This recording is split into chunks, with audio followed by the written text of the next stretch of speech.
What's up, folks? Welcome back to the stream. It's Wednesday. The Warhamster has delivered us not anything exciting to talk about, but instead a balanced data slate for Warhammer 40k. And I've not gone through the whole thing, but it is a bit of a doozy. In that I think it did not do what I was hoping it would do, which was just nuke the metagame from orbit and let us rebuild from the ashes. Instead, it seems like it did some extremely light touches, some very, very minor updates to the game, which I think is not exactly what we were hoping for, but we'll talk about it. I guess just going through and starting with the balanced data slate itself, I don't actually know what changed here. Let me move this. This is a little... one sec here, chat. This is going to be off center, I think, if I keep it this way.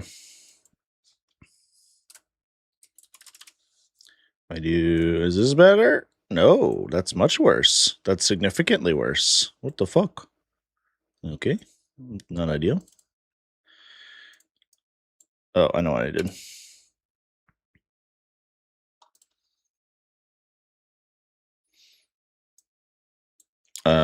I think we're just gonna keep it this way, chat. So I'm not fussing with it. Apologies, everybody. This is not an ideal situation. All right. The downside of when we're set up to stream BCP and stuff, and then we get given a balanced data slate out of nowhere. I guess it wasn't. It was basically expected, right? This was like, if there was a time to do it, it would be now. But I'm fucking it up. Let me 1 sec, everyone. Sorry. But I wasn't prepared. Is the moral of the story. All right. Okay. Here we go.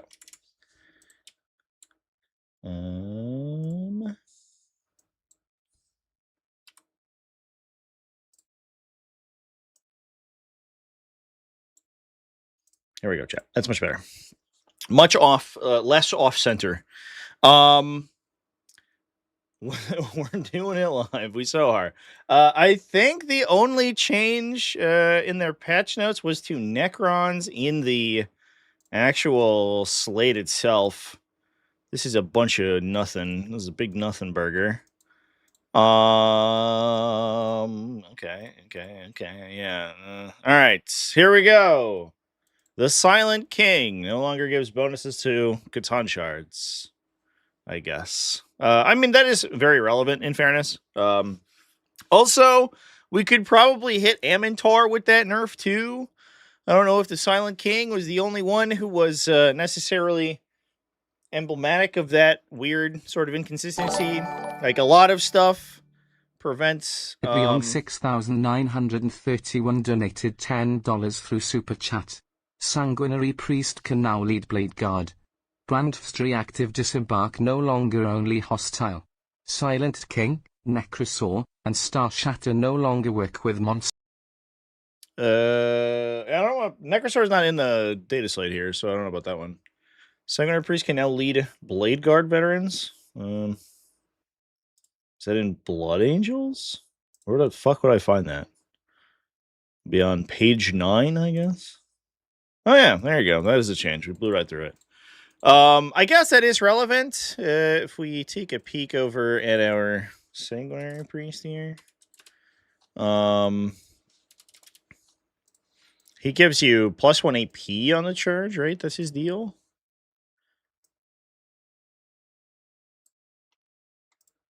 Just +1 AP generally. So you can get AP3 Blade Guard veterans, but he doesn't dual attach with anything like particularly useful. I think back in the day you would dual attach, or if you could dual attach him, I should say, with like a Judy, that would be pretty interesting. But I guess it's like it's a 5+ field of pain, I guess, and the brick is pretty impressive, right? Like he himself, I guess he's only a chainsword, but the rest of the unit goes to strength 5 AP 3/2 damage. They go to Liberator Assault Group. They go to strength 7. With 5 attacks, strength 7 AP 3 with Lance. I don't know. It's something. There's something there. You probably don't even need another leader, honestly. Like the other, I guess a lieutenant could give you lethals, and fall back in charge, I guess. But that's okay. And Rage Cursed Onslaught, that was a combo we saw for a while. So maybe there's a build where you have Sanguinary Priest plus Lieutenants in a Rage Cursed Blade Guard veteran unit list. I don't know. It's kind of interesting and cool. I kind of like that. I don't see the changes to Avatar here, chat, unless they're in the document, but sure, that would be weird if we change one data sheet but not the other one. So that's a little bit strange. But the reroll ones to hit for Silent King himself is very relevant because a lot of times you would have the Catan shards hitting on 2's reroll one, so they were super high efficiency when they were next to Silent King. Plus, there's like a natural overlap because it's an additional high toughness 4+ invuln save body with -1 damage from if you're in Star Shatter Arsenal. So you can kind of like, he's basically just another Catan shard and a quarter effectively with better shooting. So removing some synergy there is certainly helpful. I thought that they had said, so if we go over and we take a peek at their document, I thought that they had said that they had removed monsters from detachment abilities, but I guess they didn't do that. Datasheet and detachment abilities, but this is just datasheet changes, so I have no idea. I guess like they talk about Hypercrypt Legion, but that's been changed for like 2 years. You can't run Catan shards through the teleporter. So I don't know where that comes from. A little bit weird. Although I don't think that there are any other changes in here, basically at all. So there we go. All right. I guess what we should do is take a peek through the faction pack and see if there are changes there that are not otherwise updated. And this is like honestly just my problem with like how 40k rules are being delivered right now. Which is that like, because we have to look in 3 or 4 different places to know what your rules for your faction are. So, okay, they must have changed it in here. So like, this is stupid, right? Why are we doing this? Why are we writing in one place that changes have been made to a datasheet and then also in a different place? Like, who the fuck is using one of these and not the other one? That's incredibly dumb.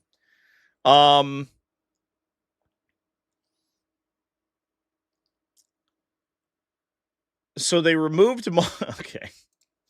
This is funny because this is like just the biggest like Beyond 6,931 donated $5 through Super Chat. Also Gravegar and Captain Kato no longer in MFM but are in app. Yeah, I saw that they're not in the Minotaur Field menu. We'll look through that in a second. Which is good. I think that is I mean, it's good that Eldramarines did get a hit. Terminator Calgar is worse than Gravis Armored Calgar. But it is what it is. He is still cheaper, so you do save some points, but obviously I think you'd almost 100% of the time, unless you are really squeezing your points, rather have Gravis Calgar, so him getting removed is a big deal. That has to be, it's probably not, but it's got to be around the fastest release to, like, legending of all time, right? It was like, that's like 4 years that Chris and Gravis Calgar has been out. It's not that long. It was 8th edition, I guess, so it's been like 5 or 6, right? But it's fast. That is a quick turnaround on that man. Poor guy getting killed over here. Gregar is in the data slate. I mean, I don't know about that. If he's not in the Minotaur Field menu, you can't play him. That's the rule. So it is what it is. So they removed Monster from the Star Shatter Arsenal detachment ability for getting +1 to hit. Cool, man. They already hit on 2s, bro. This is always funny because like playing the Catan shards and Star Shatter Arsenal was always, to me, emblematic of the fact that the profile itself was too strong because there's very little overlap here, right? A lot of the important stuff is locked into vehicles, right? Vehicle or mounted. This one is whatever. So Like if the reactive reposition was good on Catan shards, but otherwise they had very little synergy within this detachment. And I guess sometimes you could do the reanimation. So it was always emblematic to me of the fact that monsters were like the monster data sheets were just so strong that you would just take them on their own merits. And they didn't really get anything of the detachment ability because like they could get +1 to hit, so it gets you around -1 to hit modifiers. If you're shooting in combat, for example, it's like okay. But they didn't. It doesn't matter. Like, who cares? Why is this the part that they hit? That's just such a nothing burger of a change. Apparently, Necrosaur Amintar has also been changed. That's a Geomancer. That's not right. Where's he at? Where'd that bad boy at? There he is. He now does not affect monster or titanic units to give them sustained hits 1. So that is good. I think the sustained hits 1 on high impact attacks like the Catan shards had was like kind of abusive. Every time the Nightbringer goes in and hits on 2s and rerolls 1s and sustains twice, you're like, cool. Sick, man. For another D6 +2 devastating. It's cool. I'm having a great time. I do think that there's probably something to be said for this ability being extremely strong. I think it's like okay for Amintar to be strong. He's kind of like a centerpiece character model. But it is incredibly good. It not affecting Catan shards is a significant nerf. But I think the real thing that we should see him change is in his points value. And I'm interested in popping quickly over to the Munitorum field manual and seeing if anything changed. Survey says a little bit. Okay, a little bit. This is definitely not the change I was expecting, chat. Deceiver went up 10 points. Nightbringer up 10 points. Void Dragon up 10 points. Transcendent Catan up 10 points. All right. So if you're bringing many Catan shards, you may lose a utility unit. If you're bringing 1 or 2, you might not feel that.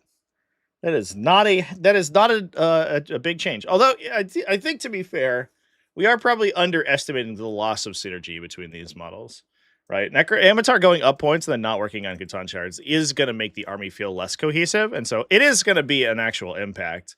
Amintar at 185 does feel a little bit better. He does still feel like he's probably worth it. Like almost purely sustained hits in an aura plus just being an absolute truck is very good for 185 points. But at 165 is auto-include every time. 185, you're probably going to look at it a little bit harder, especially if you're bringing multiple Catan shards that he doesn't work on. So I guess like the most abusive Catan builds probably less powerful now. If you're playing like Pantheon of Woe with 4 or 5 of them, you lose like a whole Flayed One unit and the Necrosaur Wombo. Plus the Silent King, but usually didn't have the Silent King in those builds. That was rare. I think there's the part that's going to worry me is that Necrons were high performing even outside of Catan shards. Like I think the fact that Catan shards were broken just reminded everyone like how silly this faction has been since the beginning of the edition. And there were a lot of builds that were performing well and still are performing well that did not use any of these units at all. And I was wondering if we would see hits on any of those. And I guess the answer is no. But that's probably fine, I guess. 766 donated $5 through Super Chat. Catan were miserable to play with before. Too slow to do anything, so I'm okay with limiting their detachment interactions and maybe take away the FNP. Miserable to play with before. Too slow to do anything. Well, okay. Thank you for the super chat, by the way. I appreciate you.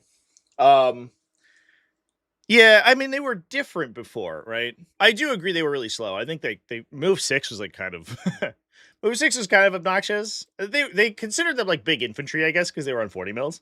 Now that they're like generally giant monsters, I do think it, like move 8 plus is like probably much better.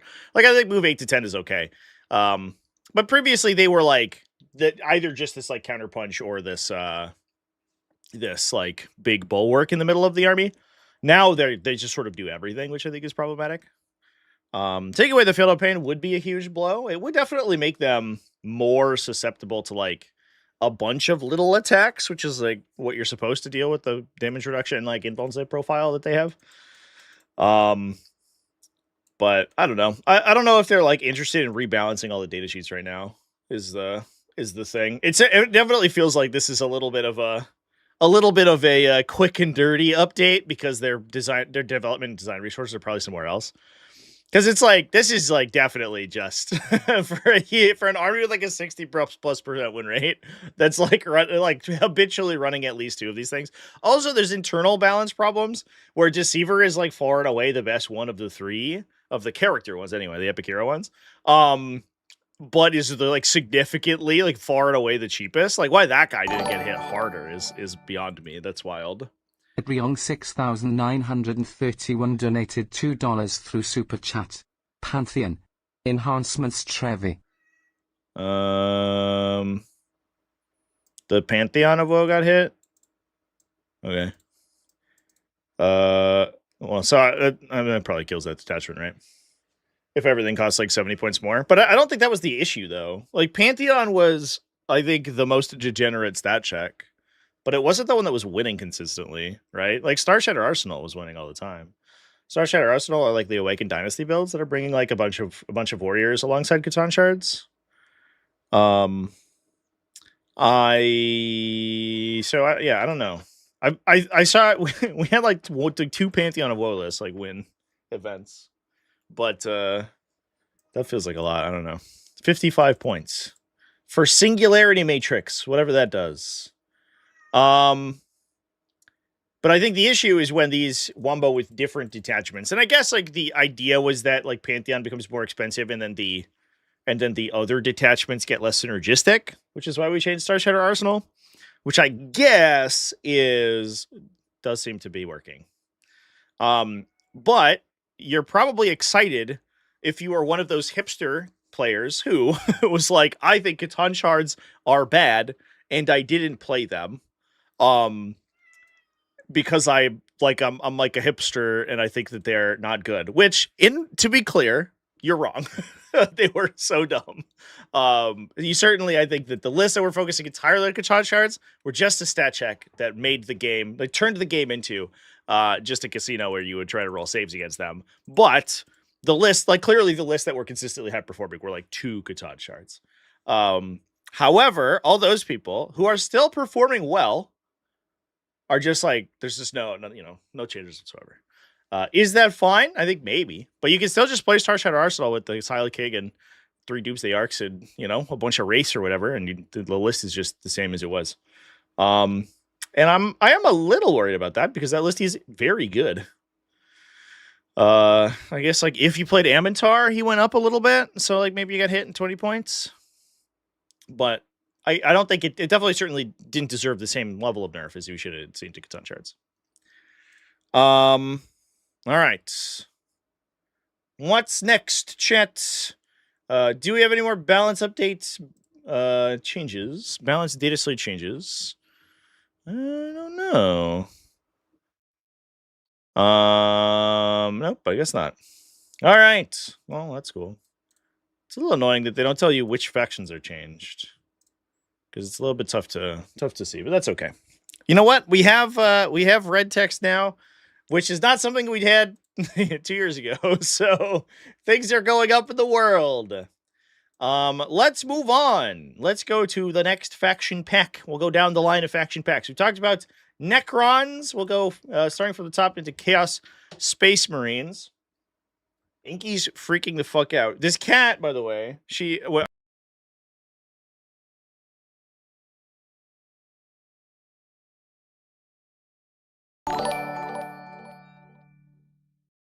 At letters from Links donated 20 Swedish krona through Super Chat.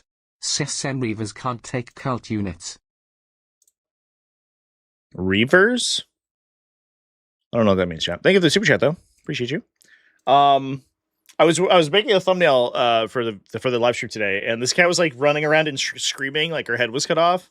Just the most mournful dirge I'd ever heard. And she just wanted to play the laser pointer. That was what happened. All right. Looks like we have changes to the faction errata as well as changes to Renegade Warband. Let's see. If we have any errata changes here. When I replace the datasheet of abilities of a unit with the Soul Link enhancement, do persisting effects that were gained from the replaced abilities continue to apply to the bearer of the Soul Link enhancement? Oh my god. I don't think that was what Soul Link needed to be errated. That enhancement is a fucking shit show. I don't think that was that the question? So like, do persisting effects that were gained from the replaced abilities continue to apply to the bearer of the Soul Link enhancement? What does that work on? What? So this is the enhancement where you can, it's in Deceptors. It's a 5-point enhancement, and you can choose another character, and you take all their abilities. The problem is that when you do this, the game like breaks fundamentally, and it needs 100 erratas. Like half this page is just Soul Link erratas. In order to actually make this thing work. Replace the datasheet abilities of a Berekh of a Soul Link enhancement to persisting effects that were gained from the replaced abilities continue to apply. So if you have like what it gained from the replaced abilities. So you replace your own abilities with someone else's, right? What character is giving you abilities that persist longer than like a phase? Because it only works in your command phase, right? Yeah. So it has to be something that works beyond your own command phase. I have no idea. Is it like a dark commune? Is it dark ritual? Is that the thing? No, because this is start of command phase. So there's no timing in which you could take a Soul Link, swap out the abilities of the Dark Commune, and then use Dark Ritual, because you don't have Dark Ritual.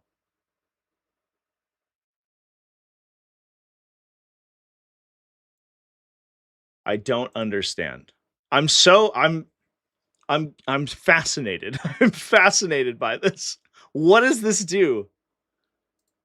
Is it a Lord Discordant? You can steal people's like start of shooting phase effects? No. What is persistent there? I'm fat. What is this? Who asked this question? I'm fascinated. What? It's the character in the Red Corsairs that gets plus 108. Well, you can't choose, unless I'm mistaken. You can't choose. You can't choose Epic Heroes. Oh, like, is it the Corsair Captain? What's his name? Yeah, the Reeve Captain. No. He doesn't have any persistent abilities. Oh, I have no idea. It's so weird. So the issue is that there's literally an errata that like breaks this enhancement in this document, and they chose to answer this question. What is this? I don't get it. I don't understand, because you can use Soul Link to duplicate already used abilities. Donated $4.99 through Super Chat. I'm so glad I picked up Drukhari a few months ago, cause if I was still stuck on Nids I might have quit till 11th. Yeah, I think that's pretty based. I mean, Tyranids are like, they can win. It's not like it's impossible. It's just like the process to win with Tyranids consistently is like so fucking miserable. My hats off to people who stick with it and do it, but like, brother, if running like infinite numbers of Termagants onto an objective and like auto-seeing your opponent is like your idea of fun, I don't know, man. It's interesting. If the Warpsmith gets mad and gets bonus attacks, oh, that's probably it, chat. I wonder if there is also an overlap with the new Iron Warrior stuff.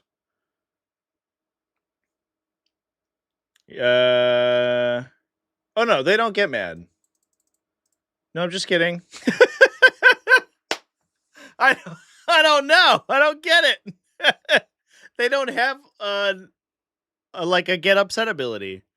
Is there any like if you're damaged you get a thing? Is it Traitor Enforcers have it or something? No.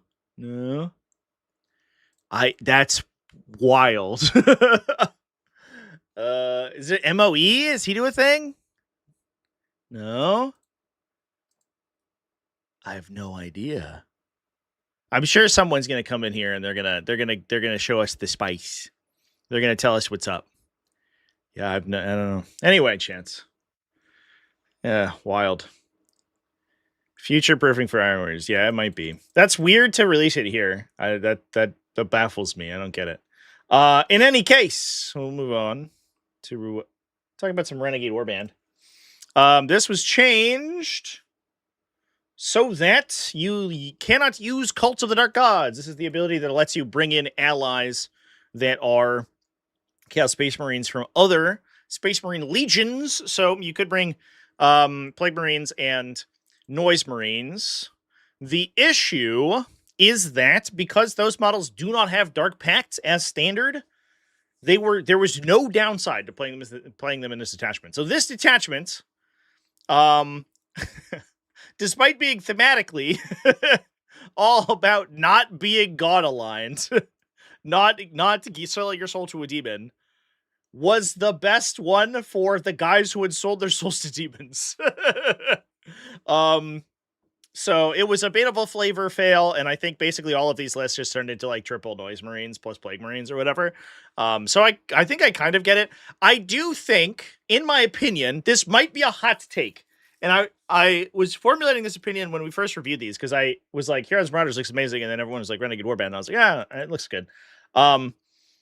Is that I think that this detachment's overrated. And I think some of this is probably inspired by the fact that everyone was like, this is crazy, it's just Space Marines again. But it's Space Marines with like a ton of downside. So I actually do think that there is a reason that I don't know. I don't know if it's necessarily needed to be nerfed, because in my opinion, Chant, I think Heroes Marauders is actually a little bit better. And I don't know if that is a hot take or not, but this does a lot of similar stuff and makes your stuff hyper consistent. Gives you rerolls, you can get +1 to wound and stuff like that. It affects your vehicles, which is good. Gives you army-wide assault, but there's a big downside, the battle shock mechanic. So I don't know.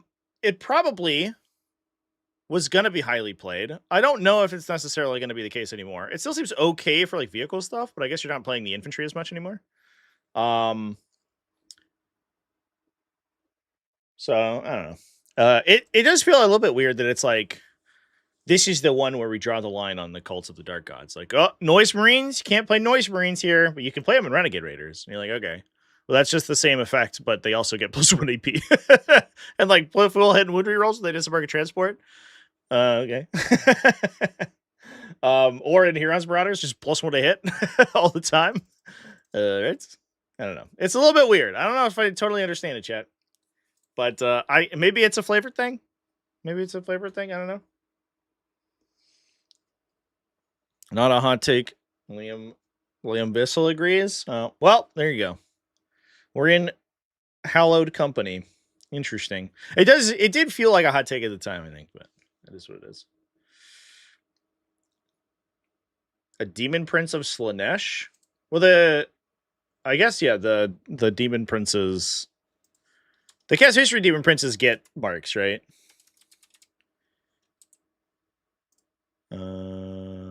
Yeah, they do. Yeah, that is a little bit weird. It's like we eschew the dick gifts of the dark gods. Possessed, though. Those are fine. Like, really? Okay.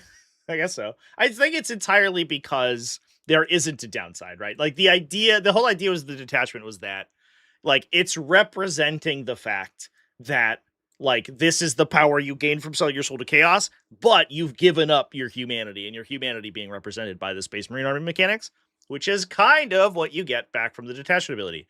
I think this is 100% because there is no downside to those Cult Marines. I I actually I'm gonna reel it back in. I don't think that this was like a fluff thing. I think it was because the intention of the detachment was that you trade something. You trade your army ability for a strong detachment ability. If you don't have an army ability, there's no downside, so you would just take them all the time. I think that's probably the reason that this got changed. I don't necessarily feel that it was necessary, but this was probably going to be a highly played detachment, so I don't know. It is what it is. Yeah, I mean, possessed are really bad, and if you're not in like very specific detachments, right? One of which, hilariously, is Huron's Marauders. I think is pretty good with them because you get advanced to charge and auto 6 advance. They go really fast and plus 1 to hit. Seems okay. I don't know. Some interesting changes, not huge ones, to that detachment. Leaks of Votann got the release of Berekh Stornbrow. Which is cool. Also, Brand Fast Oathband got changed. What happened? Yeah, FAQs and erratas got updated. Let's see. Brand Fast Oathband now works at the end of any of your phases. On a Legion of Votann transport from your army, a unit that's currently embarked to your transport can disembark. When doing so, models in the unit can be placed anywhere on the battlefield wholly within 6 years of your transport. The unit cannot declare a charge the same turn, but can otherwise act normally. But previously it was using your opponent's turn, so you could do it end of your opponent's fight phase, right? You would do it and then you steal their objective. I guess you can't do that anymore. What is the use case of this now? Oh, I guess you could advance and disembark at the end of the movement phase, but then you just can't charge. All right. I mean, I guess that's fine, and you get the extra distance from it. It definitely doesn't feel as like chicanerous, which does make me a little bit sad. I did enjoy the chicanery of doing a bunch of stupid shit on your opponent's turn, but this is probably more useful, right? Like moving and getting extra range disembark off your, I guess like it's off like Capricus carriers, maybe. I'm reconsidering. That's not as fun. Put 5 OC hired Guinea Eagers on an objective, slightly farther away than you could previously. Okay, that's weird. I guess Sagittarius ATVs, can they advance and disembark, chat? Is that old rules? Am I thinking of old rules? Nope, that's what they do. That is just what they do. So advancing and disembarking from Sagittarius is not useful. You don't want to advance a Hecatan land fortress, right? There's no like assault of this detachment. You can fall back and shoot. Yeah. So I don't really know what you do here. I guess you can like dodge Overwatch by disembarking outside of a phase where your opponent can Overwatch you. That's like a thing. You can do like, I'll disembark in the shooting phase, that you can't Overwatch me or whatever. Weird. Maybe some Votann player in chat can enlighten me how you're supposed to use this stratagem now. That's bizarre.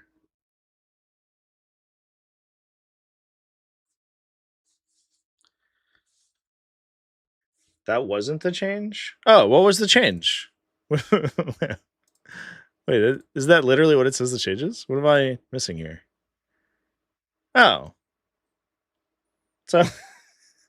So this changed text is literally unchanged. Cool, chat. All right, thanks, Leagues of Votann errata. Okay, so it used to require hostile acquisition. It doesn't anymore. All right, well, the strategy doesn't seem that good, chat. That's bizarre. That's it's incredibly difficult to parse. What the fuck? All right, well, it is what it is. Let's move on. This update's stupid. I'm crashing out a little bit here, chat. This is incredibly annoying. We have the data sheet for the last. Oh, let's talk about the points. Let's talk about points for that guy. Let's talk about points for old Berekh.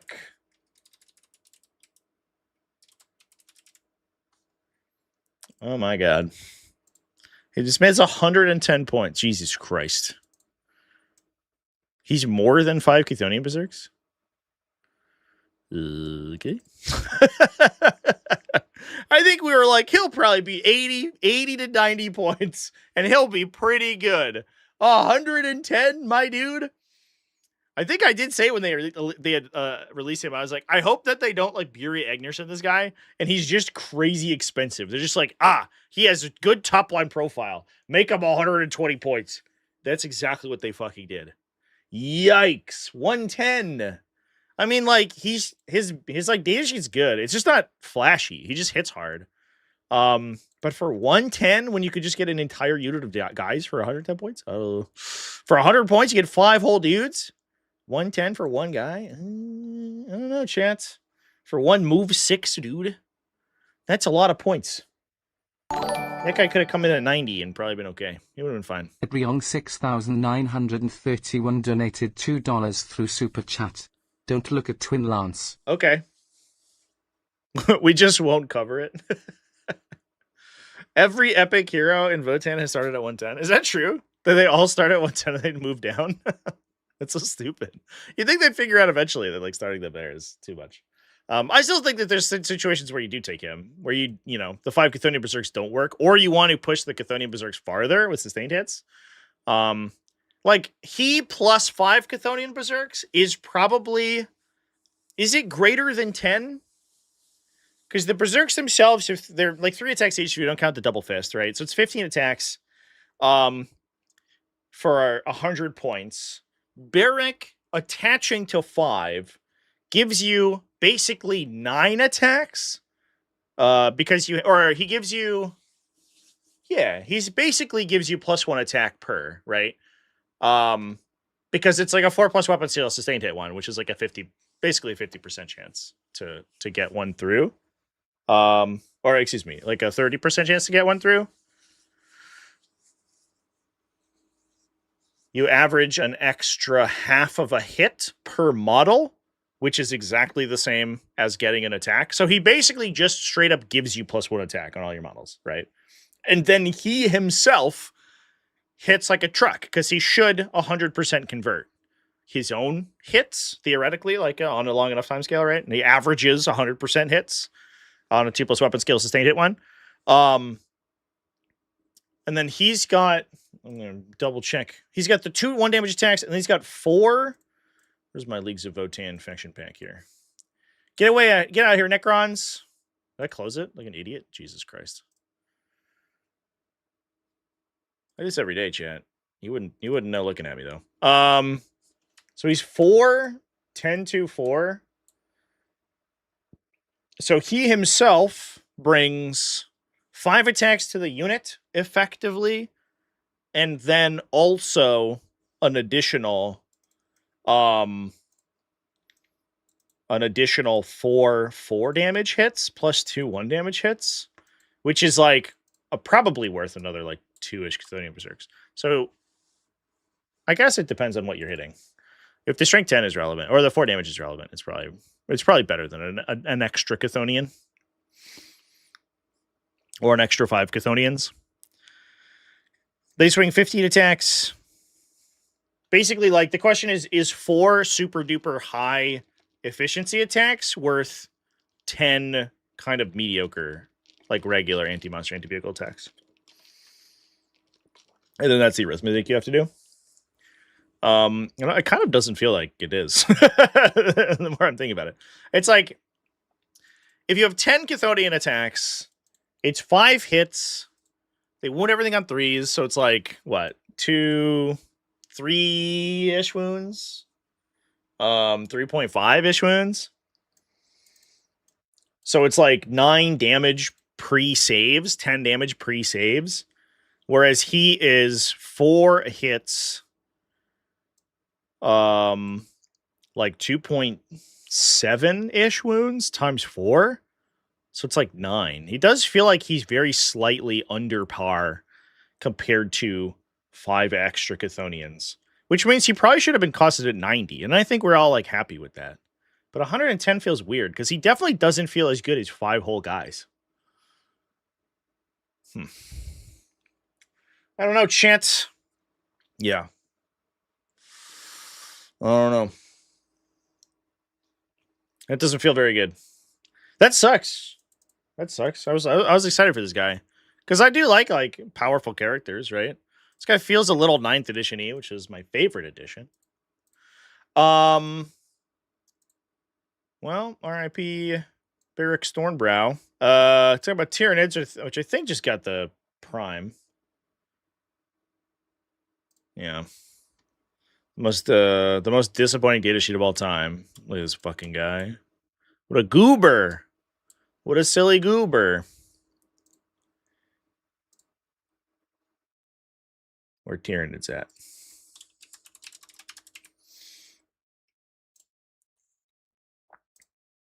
Oh, the Legends document? Ugh. My heart. Tim from the last should be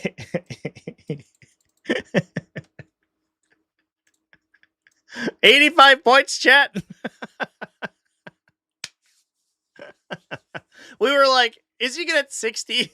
Maybe. He might be good at 60.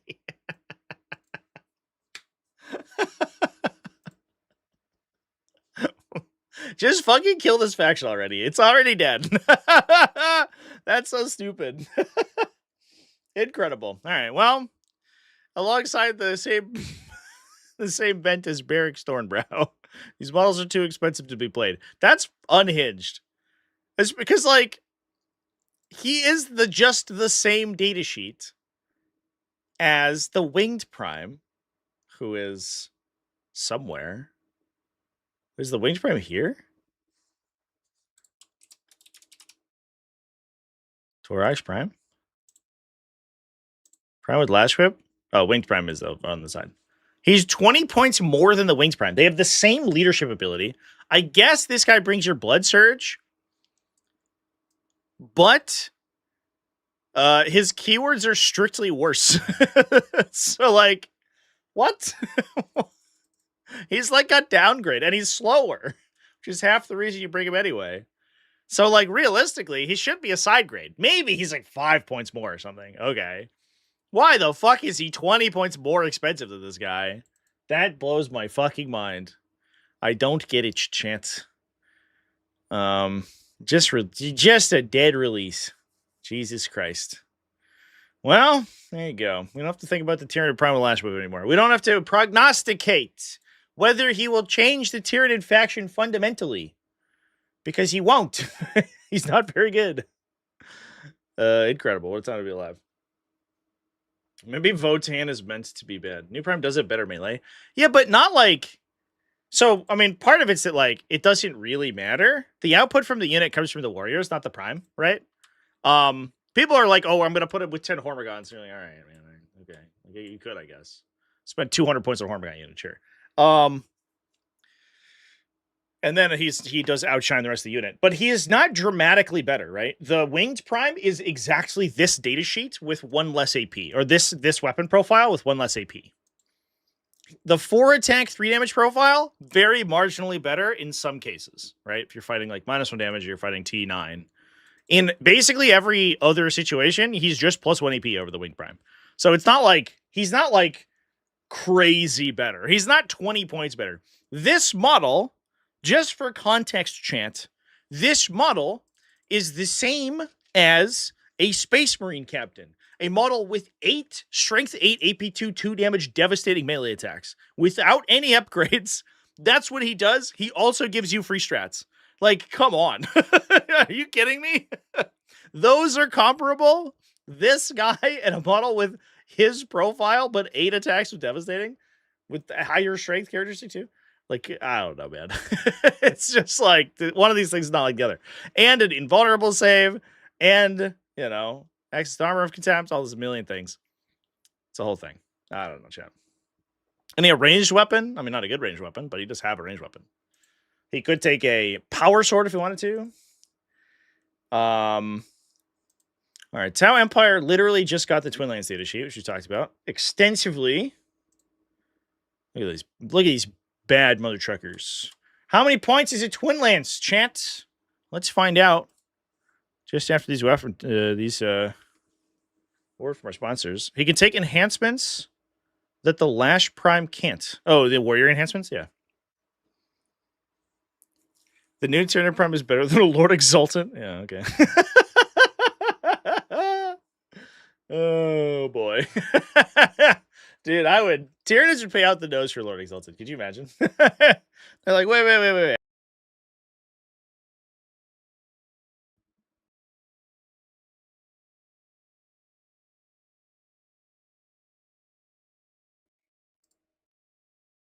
Remember when Tyranid Primes were auto takes? I legitimately don't. I don't remember that. I actually don't remember when that was the case. I remember that they were interesting in the 9th Ed Codex. But I don't think that they were ever crazy powerful. They were very good, but all right, chat. That's great. This is wild. What would you rather have? Let me ask you this. This is a serious question. It's time. Serious face on. We have to talk about something very serious. What would you rather have? Is it either like 1 4/5 of a foot Tyranid Prime, or the Twin Lance? Why is it less than twice the cost?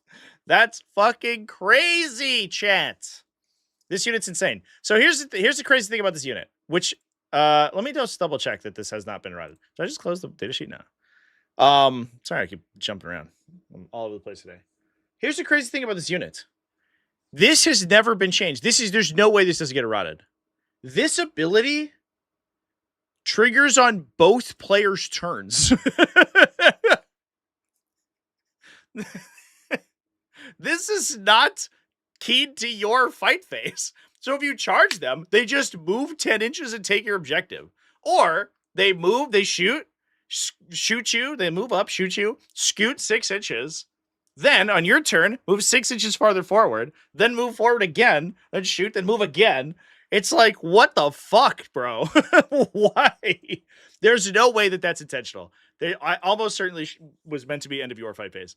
But they didn't say that. That's not what they said. They said end of any fight phase. So you get to do it all the time.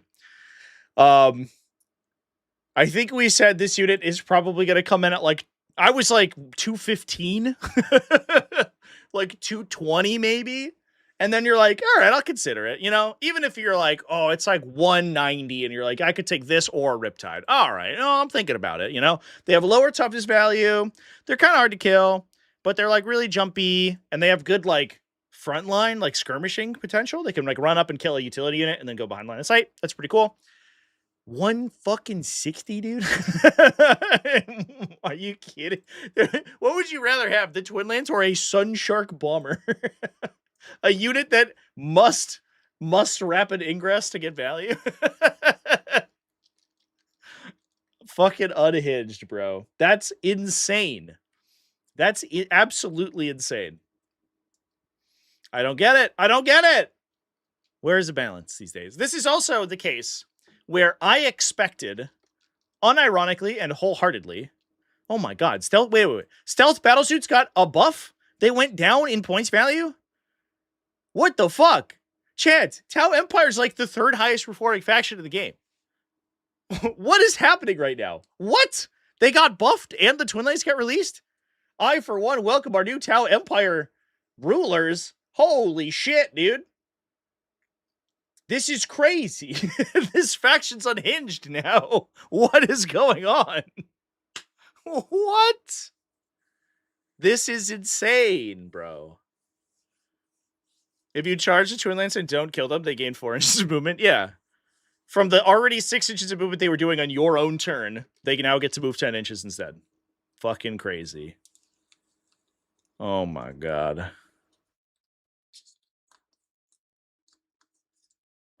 It's the age of Aquarius. Jesus Christ. Well, is it the time? Do I break out my Tau army that's been sitting there for 3 years in boxes? Am I a Tau player? Have I always been a Tau player, actually? I've actually really liked Tau the whole time. It was just a bit. I've actually secretly been a Tau player. I love Tau. I just love it. Jesus Christ. The Warhammer community article explicitly called out it can be used in both phases. Did it really? I gotta see this. What? That's crazy. There's no way it stays like that, though, right? Like, am I nuts? When I read that, I was like, that's clearly a typo. there's no way it's supposed to work that way. Did they actually call it out? In fairness, though, a lot of times they're just like, here's the data sheet. I don't know, print it. And then, yeah, they do say that. They do say that. Oh, chat, what? My thing's off the side. The ability triggers in both players' fight phases.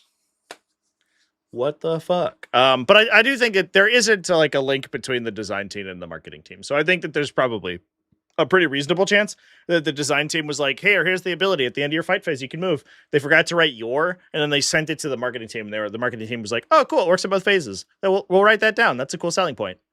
Fucking wild, dude. Oh, boy. At 160, the thing I'm worried about, like legitimately, is that 160, where's the data sheet? Did I close it? Jesus Christ. I cannot keep all these faction packs straight. At 160, they become like a trading unit, right? You can reasonably just Yeetus McGeetus them. They run up, and then they blow up a tank, and they steal your objective. And you're like, cool, man, that was fun. I had a great time. They blow up a tank with their 2-shot D6 plus 2 Melta attack with sustained hits and ignore cover. And then like you don't lose a ton if you trade them. Obviously, like they can get persistent damage over the course, which is like very good. But I think there's going to be a lot of situations where you're like, all right, I towed 2 models into objective, and the Twin Lance is like, you mean my objective? Say it with me now. Our objective. I don't know. This unit feels nuts. And I think it's nuts in a faction that was already nuts. In a detachment that was already nuts. Like, they're the exemplar of the Monka. The Monka is already the best detachment. It is what it is. I don't know, chat. Let's talk about the next one. What else do we got going on? Was that it? Was that all you could conjure, Saruman? I don't know if there are any other changes. Okay, a couple little things. Good. Adeptus Custodes. You know what I was worried about in the metagame? It was Adeptus Custodes. They've finally been nerfed. Finally. Our overlords have been depowered. Custodian Guard went up. That's wild. I mean, like, the triple Land Raider list is good.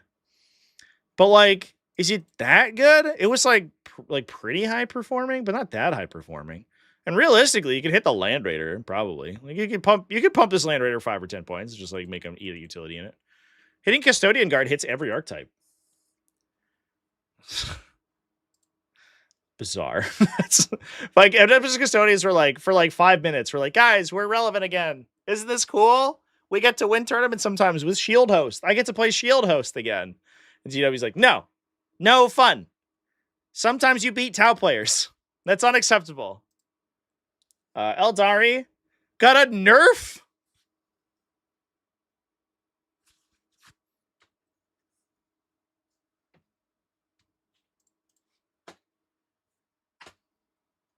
Why?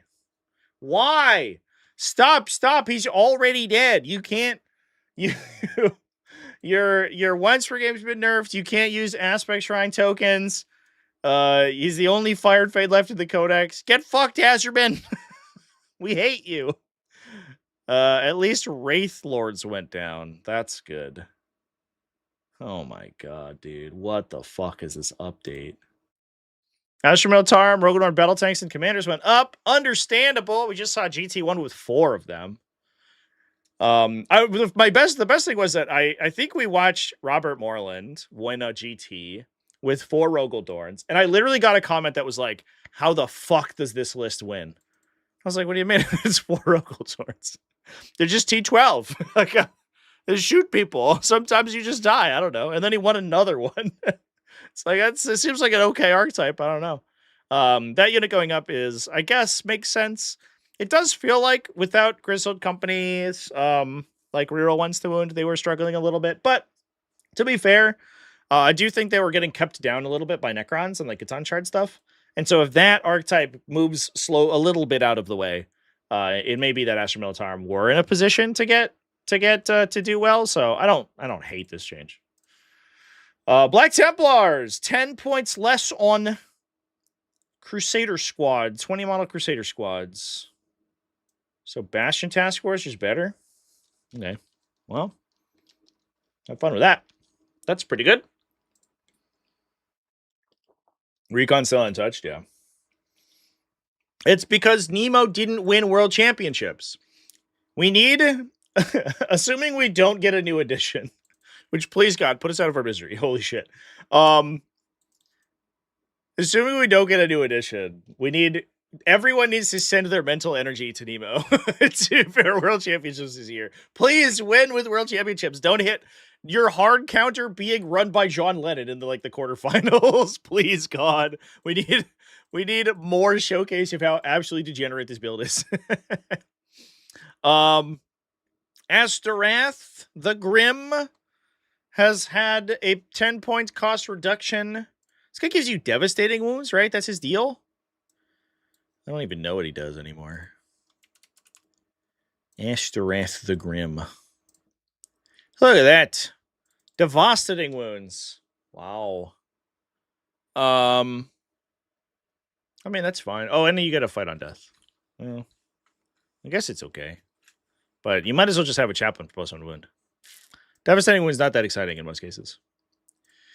Well, I guess him being cheaper is good. Do you get to a point? When do you get to a point where he's good by himself? Oh, his weapon's uninspiring.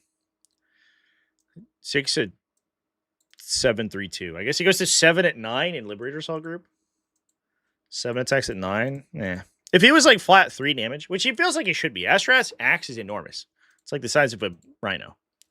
I feel like you could put him to like 3 damage, and then he just like runs as a super solo. He's just a nuclear missile. Here's how you fix Astorath the Grim, chat. Here's how you get it to be played. You remove while this model is leading a unit. And maybe even you make it an automatic fight on death. Or like a really good roll, like a 3+ or 2+. And then you can make his weapon 3 damage. And then you just have it so that he's just like a dude. He just runs around and he charges things. And then you kill him and then he fights on death. That would be sick. I'd play the fuck out of that guy. But they don't pay me the big bucks, so it's okay. We got a little bit of a nerf on Chaos Demons. I do think everyone saw this coming. Kairos Fate Weaver up 10. Lord of Change up 15. Probably fine. I think I would have preferred to see datasheet changes to these things. In fairness, it was wild when you looked at like the Lord of Change and what the Lord of Change is doing, and then you compare him to a Bloodthirster, and you're like, this dude is like 25 points less than a Bloodthirster. A Bloodthirster's like, guys, I hit a rhino and missed 5 times and then died. And the Lord of Change is like, oh, I killed 6 rhinos in my last shooting activation alone, so that's fine. It was weird that their cost was so divergent. Like the Lord of Change was the cheapest one and also the highest performing. Kind of like the Deceiver. Now I'm thinking about it. I definitely think that we did need to see something here. I would have preferred to see their sustained hits get nerfed to sustained 1 instead of sustained D3, rather than like hit them with huge points up increases. But I think this is fine. Infernal Puppeteer also went up 15 points. Get fucked, Infernal Puppeteer. Necessary change. So actually, that does put a pretty big dent into Scintillating Legion. Scintillating Legion unironically nerfed harder than Necrons. Because if you play triple Lord of Change, it went up at least 60. And a lot of Necron builds went up 40. That's crazy. That blows my fucking mind, dude. Yeah, right? Okay. Fortunately, if you play one Lord of Change and you're not a degenerate who plays only Zinch, then you're probably not you don't really feel that much. There's always a lot of like weird leftover points of demons anyway. Oh, interesting. Chaos Space Marine buff, Renegade Warband. You saw the change to how its ability works, so you can't use cult units anymore. Or how the army's composed. But Weaponized Hatred dropped 25 points. It used to be the most expensive upgrade in the game. 60 points for the double oath. Now it's just 35. That seems good. I don't know. That's something, I guess, if you still want to play Renegade Warband after the change. I feel like everyone's on Huron's Marauders now, but this does make it feel a little bit more egalitarian. I do like that. Death Guard Winged Demon Prince went down 15 points. What does the Death Guard Winged Demon Prince do? Does he do like a battle shock when you fly over things? Is it the like the terrible flyover ability? Oh my god, he so does. Oh, he does it when he charge. When you charge, and then when enemies fall back. Okay. So I guess the idea is that he charges you, you become battle shocked, and then you can't interrupt or whatever. And then when you fall back from him, no, you on battle shock next turn. Yeah, this is stupid. This is not a good data sheet. Must take a battle shock checks at -1. All right. I guess I won't armor of contempt. You got me. Also, his Infernal Cannon is higher strength than everyone else's. Wait, why is that? That's weird. Everyone else is strength 6. His is strength 7. All right. And he has more attacks? What? Wild. Pretty wild. I don't know if you're going to see that guy played, though. Drukhari. Ooh, big buffs to Drukhari. That's pretty fun. Homunculus down 10. Cool.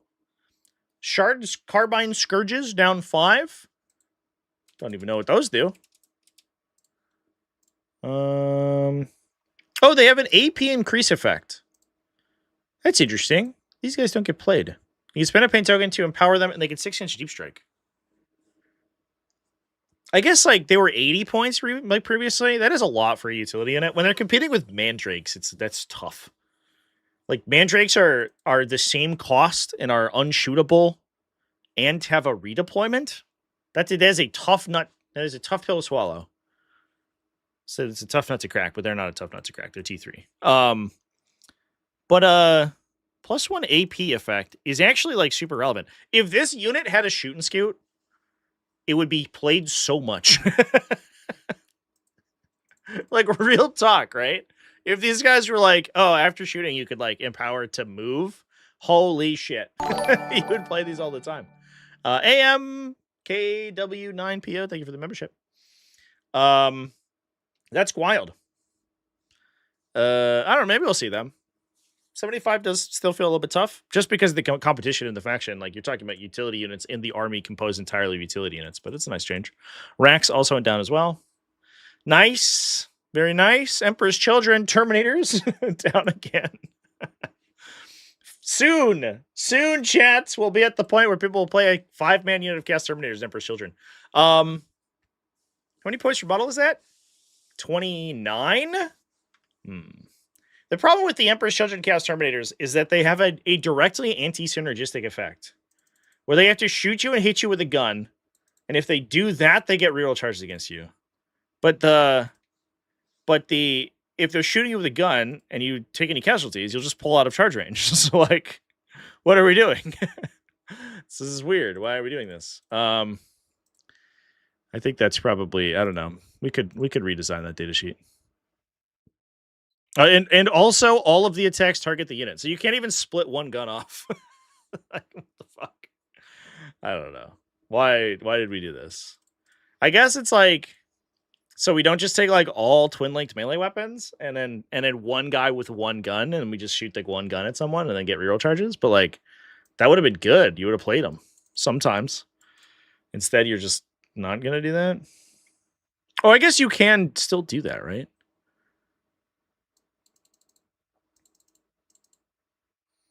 Take one paired weapon guy. Oh, they all have to have combi weapons. No. Ugh. Yeah, I don't know. It's just this is like a nothing burger of a unit. So you can't take all melee profile and then one gun, because everyone has to have guns, and then when you have guns, everyone has to shoot the same target to get the ability. Why do we write these? It's just it's just so many anti-synergies built in. Also, I'm gonna shoot my anti-infantry guns like at a unit that I'm about to charge. Like, you know, it's a Terminator squad. We're not killing vehicles with them. I don't know. That just doesn't make sense. It doesn't make sense to me, chat. We also saw some changes to Flawless Blades. Minus 10 points. 3 points per model. It's actually really nice. Nice little quality of life. Tormentors for the 10-man went down. You actually sometimes saw this. as a delivery system for Lord Exultants, because you could slingshot the Lord Exultant with 10 models really easily. I guess that was typically with Infractors, but the Tormentors can do it when they forward deploy. They do it on turn 1. So I don't know if you're going to take 10 of them. That's a lot. But in any case, I don't know. You like a lot of lists are playing 10 Flawless Blades. You might see more now that they're cheaper. So that's a nice update, I guess. Grey Knights, Brotherhood Terminators are down. Let's go. Grey Knight stonks up. Woo! We're doing it, boys. Finally, Grey Knights are going to be at the top of the metagame because they're literally never played Terminator unit has been points cost reduced. Let's go. To the tune of 2.5 points per model. Inquisitors and fuck Custodes, bro. Legitimately, who played against Custodes and got beaten? Like, unironically, can we look through BCP and see if any GW staff members were beaten by Custodes recently in a tournament? Because, like, what the fuck is this? Why did most Custodes lists go up literally nerfed harder than Necrons? Like, what the fuck is happening? If you aren't playing Pantheon of Woe, Custodes actually got worse points cuts than you. That's crazy, bro. This is exclusively a nerf to Custodes because every Custodes list plays the Inquisitor Draxus. And, like, maybe it's like, oh, man, it's because Inquisitor Draxus is like too good, but I mean she's perfectly synergistic with them, and they don't have their own their own characters are mediocre and expensive. What the fuck is happening today? I don't get some of these changes. These are like just so weird.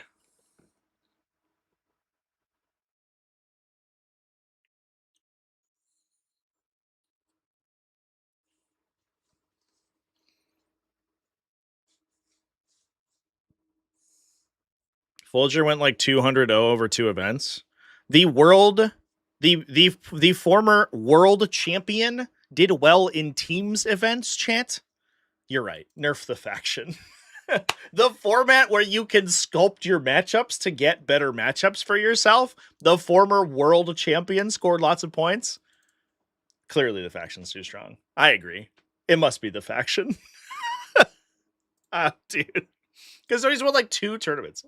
Like, it wasn't even that much. And a lot of them were not entirely based around these like Towns of the Emperor builds, right? Several of them were Shield House builds. I don't know. Did I see that Azerman got the Catan keyword? Yeah, he's a monster now. Cut a couple guard. Well, it's like in a lot of the builds, it's like 50 or 60 points. I mean, I guess that is a couple of guardmen, but like, come on.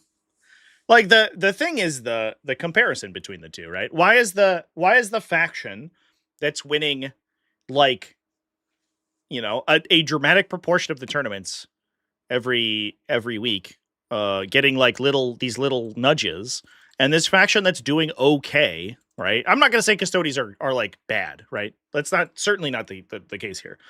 Custodes, I think, unironically in the metagame right now, are good. But this faction that's like they're not performing nearly as well. And that faction gets just hammer blowed. Like I don't understand the rationale. Changes to Imperial Knight stuff that isn't really played. Armature Helvern's going down is kind of nice, but it's only 5 points. Knight Errant and Gallant down. Yeah, I guess these aren't super duper common. I think some lists might go down 20 here, which is not that much. Not really enough points to do too much. Votann just got Berekh Stornbrow, a model you probably won't see. Necrons didn't change much. Orcs also didn't change much. Okay. I would have liked to have seen Orcs get some buffs to their non-played detachments. Because I think, like, I mean, Warhorde good, right? Green Tide good. I do think that if we see less Catan shards, Orcs may literally be worse. Because I do think that they were buoyed up a little bit by the fact that they kind of preyed on the meta. But I would love to have seen some updates to underplayed detachments. But I guess it wasn't like the biggest deal. Like we could go back and rework a couple things in like more DACA or tactical or something, and like make them play a little bit more consistently. Space Marines, yeah. So the big thing is that if we do a search for Calgar, There's only one Marneus Calgar now, Chance. The old Marneus Calgar datasheet is no longer in the Minotaur Field Manual. You can only play Armor of Antilochus. So you have to play the terrible, or not terrible, he's fine. You have to play the Terminator version. So the big thing is, like, he's 60 points less. Importantly, guess we could pull up his datasheet real quick. Importantly, he gets a superior datasheet ability, which I actually, we brought up in on stream a while ago because we were watching Ralben play him, and he didn't realize that his ability is no longer a leadership ability. It's just a datasheet ability. I'm going to wait 100 years for the Space Marine faction pack to load, because it's 200 pages. 208 pages, chat. Jesus Christ. Yeah, so his unit just falls back, advances and falls back and shoots and charges. It doesn't require that he's leading, so if his unit dies, which is very likely, and he's by himself, then he just still does everything he wants all the time, which is great, because he still hits like a truck. He's still, 8 twin linked attacks with 3 damage. Dude fucks. He has Deep Strike, which is neat, but otherwise he's the same. So the thing that he loses is the extra 2 guys with him that give him a 4+ feel no pain. So he's significantly easier to kill, and he also doesn't give you invuln saves in your Victrix Honor Guard units. So an important thing to keep in mind is that it does dramatically change how his Victrix Honor Guard brick works, because you can't eat high AP damage anymore. You just die, right? Your models just die, and you don't have to do any weird wound allocation to make it happen. So, yeah, I don't know. I think it's not a huge change. You actually, you get 60 points less, so you get like an extra scout squad in exchange for that, and his unit is smaller now. However, it does, he is himself significantly less powerful. So that's nice. I don't know. I think it's okay.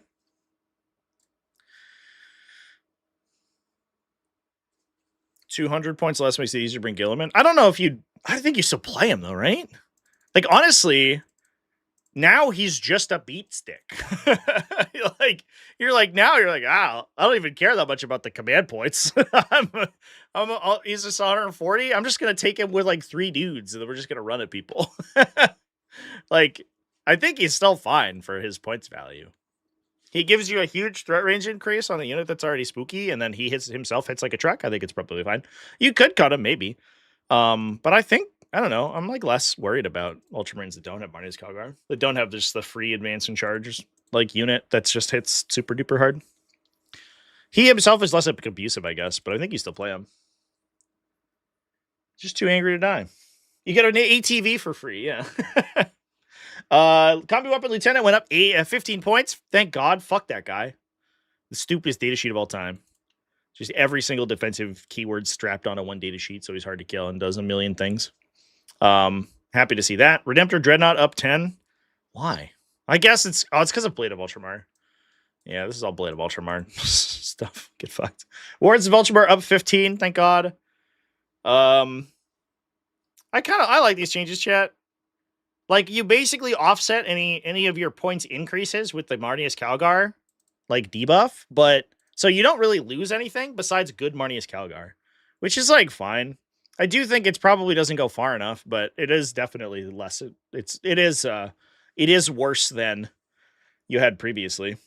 It is definitely a downgrade, which is okay. Space Wolves, no changes. Tau Empire, Stealth Battleships went down, blows my fucking mind. Thousand Suns. Oh yeah, we did the changes to Lords of Change. I don't really like that they do so closely key together the Codex demons with the Index demons, because I do think that there is interesting play with either having their abilities or their points values change. Like, a Lord of Change inside Change Host of Deceit is definitely different than a Lord of Change in a different detachment. However, they basically have no army ability unless you're bending over backwards to give them one. They do benefit really well from the army ability in in Thousand Suns, because giving them rerolls or extra AP are both things that make their profile go really well. But because you have to work so hard to get them those buffs, it definitely doesn't feel like they're as powerful as, for example, the Everstave Lord of Change in Demonic Incursion, where that guy just gets to do whatever he wants and he just hits like a truck and teleports around and like kills everyone. Whereas these guys are like, they're like toiling in the mines to get value. And I think you could keep them at a lower points value, and I think it would be fine. Not that I think Changes to Deceit is like the biggest thing ever. Who cares? Tyranids just suck. All right, cool. World Eaters. Forge speed went down 5. World Eaters fixed. Finally. New top faction. We save 10 points sometimes. Yeah. 5 is a weird change. It's like almost nothing burger. And then Legends. Who cares? Well, chat. It's actually the cult demon lead detachments are so terrible. Yeah. Taliban summoners is actually like unironically kind of sick. That detachment's, I think, underplayed. That detachment rules. But yeah. And honestly, Carnival of Excess is like, it's fine. I don't know. It's not that good, but it's okay. The Change Host of Deceit is like really weird. I think that there's a universe. If they wanted to try, I spent an entire day last week playing Change Host of Deceit on live stream. And I was like, every turn, I was like, dude, if you could, there's a lone operative strat in the detachment where it's like non-monster demons, you can't shoot outside 18 inches. I was like, unironically, if that detachment just said demons, if that strategy just said demons, this detachment would unironically be sweet. Because then, you know, like what you would do is you would play this like kind of cagey game where you would like move temporal surge a demon and get like line of sight to one utility unit, like blitz it, kill it, and then like lone operative yourself to prevent yourself from like taking damage. And then you just like slowly attrition your opponent and you try to play this like really like finessey game plan. I was like, that seems fun and cool, but you can't do that. So it's just this dumb stat check where you like throw a bunch of 4+ invuln saves with -1 to hit your opponent. Like, I hope you can't kill me, which you might as well just play Scintillating Legion if you want to do. It's kind of stupid. But there is a universe where if they wanted to try, they could make those attachments good.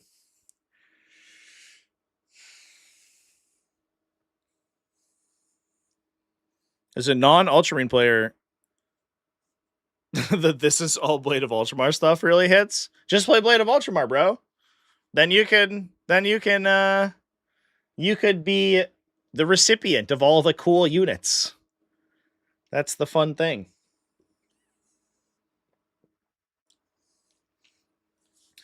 Black Templar Bastion Task Force could be good. We just got straight points decreases. Yeah, that's nice for Black Templars for sure. Offsets the fact that all their units went up last State of Slave for no reason. Also, I think they dodged the Repulsor Executioner change, right? Because Black Templar Executioners did not go up, I think, but the regular ones did. Oh no, they were already more expensive, but they didn't go up extra. They were just 15 points more baseline because they have more guns and rerolls and stuff. But they didn't get nerfed again, which is good. Whereas the Ultramarine ones did go up 10 points, which is fair because literally everyone played 2, which is like kind of wild. Oh man. You're forced to take demon units that are worse than they are in the demon faction in order to get your buffs. Yeah, well, that's like the point of the detachment.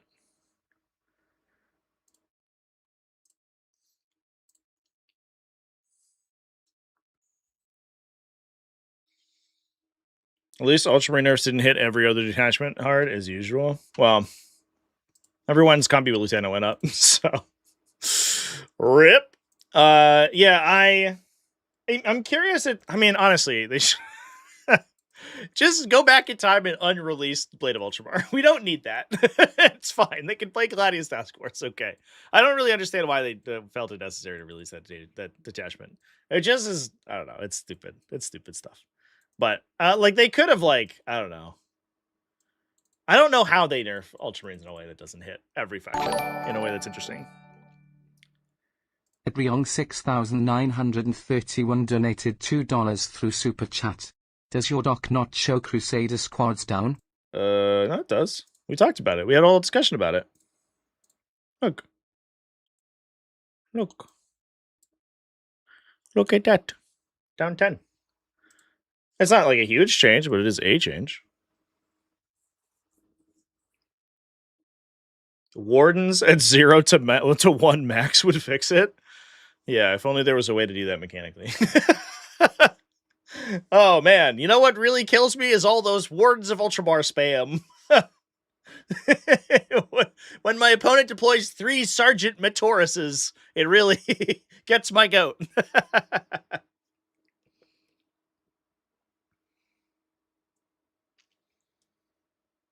It was nice to say that 3 detachments per data slate every time. It was actually 3 detachments just this once. Well, in fairness, they did like a weird off-season update with the Chaos Space Marine stuff, which was like a ton of detachments, right? And then because you also got the Onrathi stuff at the same time. And then we are expecting, I would imagine, within a month, there's probably going to be another brick of them. So I think it would be a lot to expect new detachments like 3 weeks ago, and then also more new detachments now. I think that would be a lot because we're probably going to get more. Make Ultramarines their own faction. I agree with that. I mean, we've been asking for that all edition. Anyway, chat. That's the data slate. Certainly one of the data slates of all time. I don't know. It's whatever. It was not that interesting of an update, to be honest, which makes me a little bit sad. Maybe we'll see some more interesting stuff happen when the new campaign books come out. But the weird thing is that we're getting more Space Marine shit, which is like fucking wild. More Chaos Space Marine stuff too. So we're gonna see more Chaos Space Marine talk, which I think is, I mean, it's whatever. Chaos Space Marine is a big faction, and honestly, it's like really cool, and they get new stuff. So that I'm not that upset about. But hopefully the other factions get things that are good and transformative. I would love to see that. I would not like to see them be as good and transformative as Amantar and the Nightbringer were, but hopefully they're cool and stuff. Do I want to make my own MFM so the game could be fun? Exclamation point Prestream. We got a new TTS mod. We just streamed it last night on the Twitch channel, and it was awesome. It was great. It has scripting and stuff and auto setup objectives and things like that, so you can play it. It's neat. And that's what's going on. Yeah, anyway. I think I'll probably wrap things up. I don't think we have much else to talk about here. That was our Warhamster Wednesday. 4 more wounds for Catan. We don't understand how defensive layer works at all. Yeah. You're like, bro, it's just 4 wounds. It's like not even that many. That's as many as 1 Victrix Honor Guard. Well, yeah, but not when it's T11 with a 4+ and a 5+ Feel No Pain. And -1 damage. It's a little different.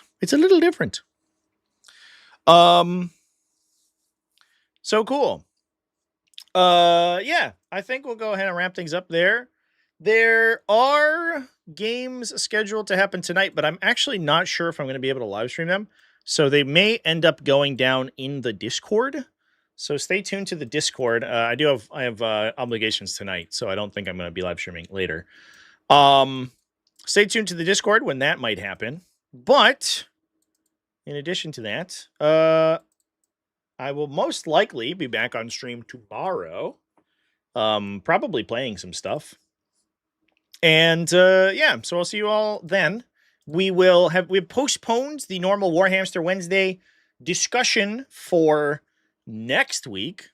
So we're gonna have a real spicy one. We're gonna talk about scalping, not cutting the top people's heads off, but in fact, taking pre-release product and then selling it, because that's a rabbit hole. That's an interesting rabbit hole to talk about. So I have a whole script written out for that one, which is going to be good. All right, chat. Thank you everyone for hanging out with me. I will see you all later. Cheers, everybody.